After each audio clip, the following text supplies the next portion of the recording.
তো নমস্কাৰ বন্ধুসকল, এটা নতুন ঐতিহাসিক ক্ষণৰ কাৰণে আজি আগবাঢ়ি গৈ আছো। নতুন ঐতিহাসিক ক্ষণৰ আজি সাক্ষী হ'ম। আজি মই আপোনালোকো এই ভিডিঅ' যোগে আপোনালোকে সেই ক্ষণটোৰ সাক্ষীৰ গৰাকী হ'ব। গতিকে আপোনালোকে নিশ্চয় অতদিনে দেখা পাই আহিছিলে যে বিভিন্ন সংবাদ মাধ্যমত ককায়েকে ভায়েকক 10 বছৰ পাছত লগ পাইছে, কোনোবা বায়েকে ভনীয়েকক লগ পাইছে 20 বছৰ পাছত, এনেকুৱা কিছুমান আপোনালোকে দেখি আহিছিলে। আৰু আজি মই আপোনালোকক দেখাব গৈ আছো বায়েকে ভনীয়েকক লগ পাইছে সম্পূৰ্ণ 44 বছৰ পাছত, 44 ইয়াৰ্ছৰ পাছত আজি লগ পাইছে। আৰু কেনেকে লগ পালে, কি দৰে লগ পালে, আগতে কেনেকে আছিলে, সম্পূৰ্ণ কথা আপোনালোকক আজি সামগ্ৰিক পৰিৱেশটো আপোনালোকক দেখাম আৰু কথাখিনি শুনাম। আৰু সেই দুগৰাকী বাই ভনীক মই দেখাই আছো, আপোনালোকে চাওক তেখেতলোকৰ মুখেৰে আজি আপোনালোকক এই ভিডিঅ'টো আৰম্ভ কৰিছো। এয়া চাওক তেখেতলোকক, এই দুগৰাকী, এয়া মোৰ মা আৰু এয়া মাহী, এয়া মহা, আৰু এয়া আমাৰ এটা পুৰণা ফেমিলি। আজি আকৌ নতুনকে আজি আমি সংযোজন হৈছো 44 বছৰ পাছত। মই নকওঁ, এতিয়া মায়ে ক'ব। মা আপোনাক অৰিজিনেল কাহিনীটো কওক, কেতিয়া লগ পাইছিলে আপুনি, মাহীক কেতিয়া লগ পাইছিলে আৰু কিমান বছৰ পাছত পালে? 81 চনত মোৰ হৈছিলে। তেওঁলোকৰ তাতে মই থাকি মোৰ নিজৰ ভণ্টি আৰু মোৰ নিজৰ খুড়ী পাই মই তেওঁলোকৰ ঘৰত 1 বছৰ থাকিলোঁ। থকাৰ পিছত মই আজি ইমান বছৰ তেওঁলোকক পোৱা নাই। ফেচবুকৰ নিয়ে চিনাকি হৈ এতিয়া তেওঁলোক মই বিচাৰি আহিছোঁ আৰু পাইছোঁ। সঁচাকৈ মই আজি বহুত সুখী। মই আছোঁ এতিয়া বৰ্তমান মঙলদৈত ভণ্টিৰ ঘৰত। আজি 44 বছৰ পাছত ফেচবুকৰ যোগেৰে আপোনালোক দুগৰাকী আজি আকৌ নতুনকে মিলন হৈছে, হয়নে? তেতিয়া আপোনাৰ বয়স কিমান আছিল? 44 বছৰ আগত কিমান বয়স হৈছিলে আপোনাৰ? মই শুনামতে আপুনি ক্লাছ 8 নে 9 পঢ়ি আছিলে, হয়নে বাৰু? তো আজি চব ইমান বছৰ পাছত এতিয়া লগ পায়। আৰু আমাৰ মহা দেই, নমস্কাৰ।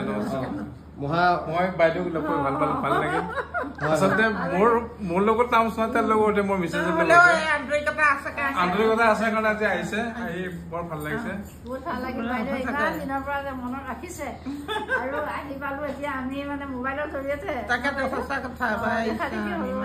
ভাল লাগিল। এতিয়া যি যোৱাই নাতি চবে আহিছে, মানে গোটেইবোৰকে লগ পাই বহুত ভাল লাগিলে। আজি জোঁৱাইক পাইছো, মই ভণ্টিক পাইছো, পাই মোৰ কিমান ভাল লাগিছে। আজি বহুত মানে ধুনীয়াকৈ কথা বহুত ভাল লাগিলে।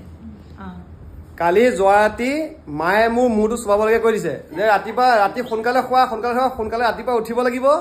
5টাতে উঠাইছ, যিটো মানুহ মই 7টাত জবৰদস্তিকে উঠো। মোক মায়ে ৰাতিপুৱা সোনকালে গৈ কৈছে বোলে 5টাত জগাইছেগে বোলে, নাই ভণ্টি চাগে তাত চাগে ৰেডি হৈ আছে, তুমি বেগেটা উঠা আৰু যাব লাগে।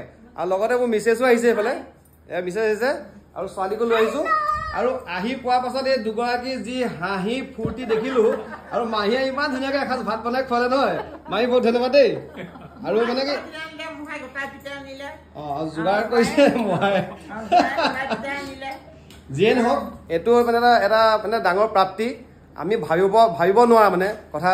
মানে আজিৰ দিনত এনেকুৱা মিলাপ্ৰীতি, এনেকুৱা মৰম চেনেহ বহুতৰ মানে কম দেখা পোৱা যায়।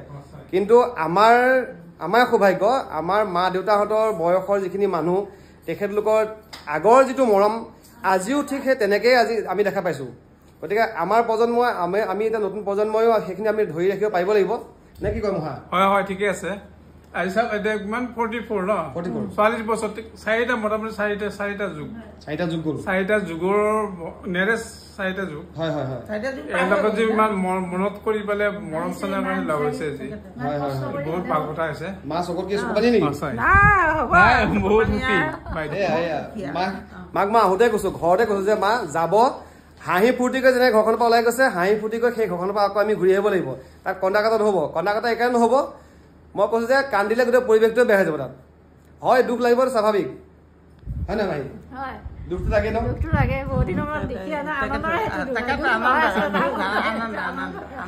তো এতিয়া আমি যাব ওলালো, এইকাৰণে আপোনাক দেখালো বিষয়টো। মানে ইমান দিনৰ পাছত যে বিচাৰি যে খুচাৰি যে উলিয়াব পাৰিছে, তাকো ইয়াৰ মাধ্যমটো হৈছে আমাৰ ফেচবুক। গতিকে ফেচবুকটো আমি ভাল ক্ষেত্ৰত আমি ব্যৱহাৰ কৰিব লাগিব।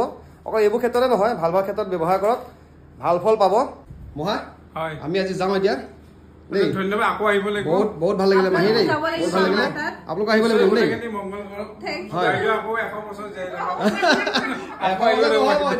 হ'ল আৰু 30 বছৰ জীয়াই থাকিলে হ'ল না, আকৌ আহিব লাগিব ন?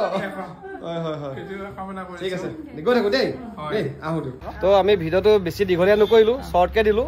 আচলতে এনেকুৱা ভিডিঅ' আচলতে বহুত দীঘলীয়া কৰিলে মানে অলপ মানে ভিডিঅ'টো চাই ভাল পালেহেঁতেন আপোনালোকে কিন্তু মানে কি ভালৰ অকল মানে ধেৰ বুলি কথা এটা আছে না মাহী হা গতিকে যিটো সঁচা বস্তু সেইটো অকণ সময়তে আমি কেপচাৰ কৰিবলৈ চেষ্টা এটা কৰিলোঁ আৰু তেনেকৈ আপোনালোকক দেখালোঁ আৰু আপোনালোকৰ জীৱনত যদি এনেকুৱা ঘটনা ঘটিছে তেতিয়াহ'লে আপোনালোকে কমেণ্ট এটা কৰি জনাব বুলি আশা থাকিলে গতিকে এতিয়া যাওঁ মাহী আমি বাই বাই দেই বাই বাই দেই অঁ ঠিক আছে অঁ বাই বাই